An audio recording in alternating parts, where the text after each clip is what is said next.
ये बहुत ज़रूरी है कि आपको पता हो। अगला चैप्टर आता है सूरह काफ का, असहाबे काफ का।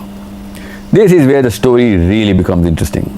द मोस्ट एडवांस्ड कॉन्सेप्ट जो साइंस को पूरी तरीके से रास्ता दिखा सकता है, कुरान पाक में 3-4 ऐसी जगह हैं जहाँ पे साइंसदान अगर अच्छी नीयत से पहुँच गया तो साइंस को पर लग जाएंगे, लिटरली पर लग जाएंगे। इतनी तेज़ी से तरक्की करेगी साइंस अगर सूरह कहफ को सही तरीके से प्रेजेंट कर सके हम। तो सूरह कहफ का दूसरा जो चैप्टर है, एंड ऑफ टाइम से इसका क्या ताल्लुक है, इसको हम अब ज़ाहिर करते हैं।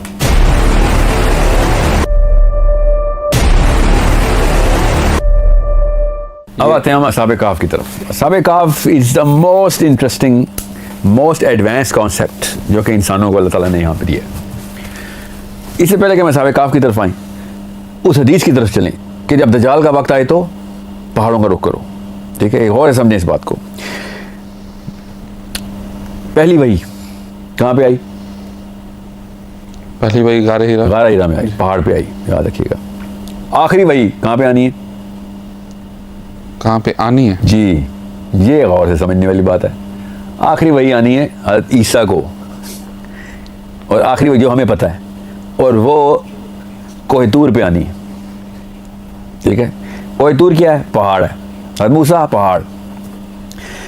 जिधर जिधर आपको मेजर इवेंट्स मिलेंगे ना इस्लाम के, उधर उधर पहाड़ सेंट्रल फिगर के तौर पे आएगा। अब मैं उस तफसील में नहीं जाऊंगा क्योंकि वो कहीं और ले जाएगी बात को कि पहाड़ इटसेल्फ कुरान पाक में किस तरीके से डिस्क्राइब हुआ है। मैं इस वक्त सिर्फ एंड ऑफ टाइम के पर्सपेक्टिव से बता रहा हूँ। असहाबे कहफ कहाँ गए? पहाड़ी गार बाद हुए पहाड़ में।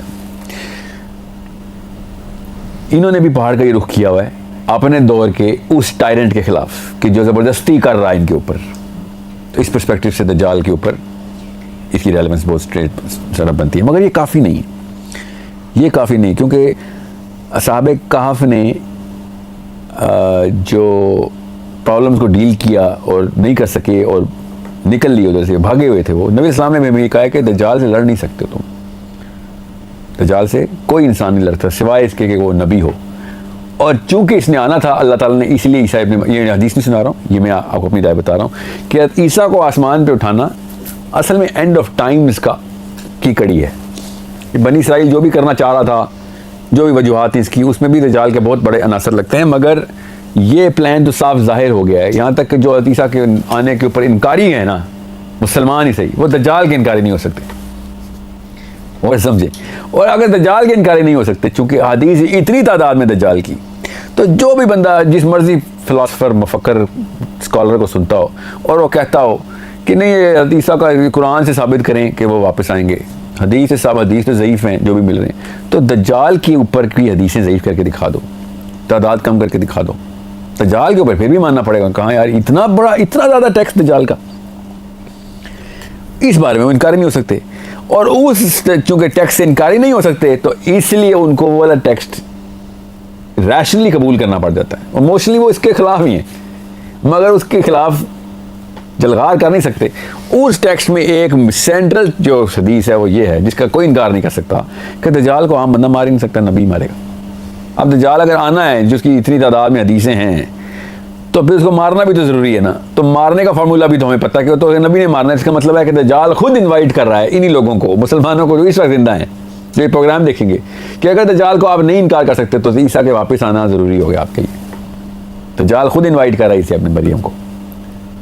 ठीक है, अब बहुत ज़रूरी है कि आपको असहाबे कहफ के थ्रू ये बात क्लैरिटी के साथ बता दूं कि अपने टाइम के ऊपर जब दज्जाल ने ताकत लगाई थी, जो भी बादशाह था, तो हमें भागने का हुक्म है, वहाँ से भागने का, लड़ाई करने का हुक्म नहीं है। एक्चुअली लड़ाई ना करने का हुक्म है कि मत लड़ना, इसे नहीं लड़ सकते हो, जो मर्जी कर लो। इसलिए नहीं कि तुम्हारे अंदर ताकत कम है, ये जिस तरीके की मखलूक है, इस तरीके की मखलूक को इस दुनिया का इंसान नहीं मार सकता। ये और से समझ लें, इसका सबूत देता हूँ मैं आपको। इब्न सैयाद, एक ऐसा बच्चा पैदा हुआ कि जो नबी इस्लाम के टाइम पे उधर ही मदीने में, कि लोगों ने कहा कि बिल्कुल ही कोई अजीब मखलूक पैदा हो गई है। दज्जाल के बारे में इतनी ट्रेनिंग थी सहाबा की कि लोगों ने डायरेक्टली दज्जाल का ही नाम लिया। ये नहीं कहा कि कोई अजीब मखलूक, दज्जाल पैदा हो गया। इतने ट्रेन थे सहाबा। और समझें कि आजकल का मुसलमान दज्जाल के ऊपर क्वेश्चन मार्क रख के बैठा हुआ है। उधर एक बच्चा पैदा हुआ है जिसमें कुछ ऐसी खुसूसियात हैं जो कि गैर मामूली हैं, और साहबा ने सबसे पहले दज्जाल का लफ्ज़ सोचा। हम तो कभी 10 दफ़ा पैदा हो जाए ऐसी चीज़ हम ना सोचें, क्योंकि दज्जाल के ऊपर हम बिल्कुल ही सरफ नज़र करके बैठे हैं। सो प्रॉफेट सल्लल्लाहु अलैहि वसल्लम खुद गए, नबी इस्लाम साथ साहबा भी गए, और उस तफसील में मैं अभी नहीं जा रहा हूँ, मगर उस बच्चे ने वाकई में पहले तो बदतमीज़ी की नबी इस्लाम के साथ। छोटा सा बच्चा है और ऐसे उसने कुछ ऐसे सवाल पूछे और कुछ ऐसे जवाब दिए नबी इस्लाम को जो कि बहुत ही गैर मामूली। सब चौंके कि ये क्या हो रहा है।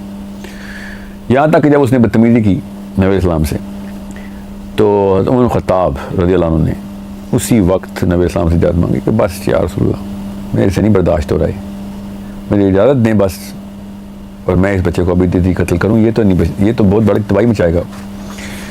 अब और समझे इस बात को, जहाँ तक मैं लेके आना चाह रहा हूँ कि नबी इस्लाम ने शाह फरमाया कि उमर बिन ख़त्ताब,